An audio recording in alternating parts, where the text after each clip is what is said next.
Hello students, अब म यहाँहरूलाई आफ्नो क्लास कसरी जोइन गर्ने भन्ने कुरा देखाउन गइरहेको छु। आफ्नो मोबाइल फोन प्रयोग गर्दाखेरि क्लास जोइन कसरी गर्ने भन्ने कुरा देखाउन गइरहेको छु। त्यसका लागि पहिला सुरु मुनि क्यालेन्डरमा जाने।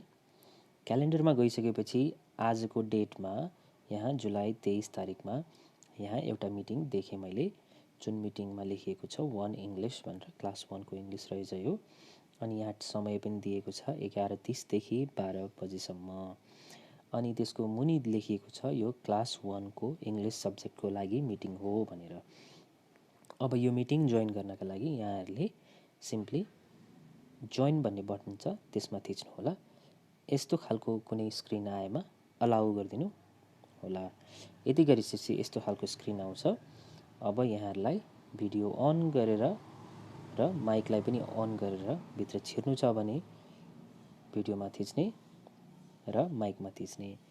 जस्तो माइकमा यसरी थिच्यो भने माइक अन हुन्छ, यसरी फेरि थिच्यो भने अफ हुन्छ। त्यसै गरी भिडियोमा पनि यहाँहरूले काम गर्न सक्नुहुनेछ। यति गरिसकेपछि जोइन नाउ गरिसकेपछि हामी कनेक्ट हुन्छौँ।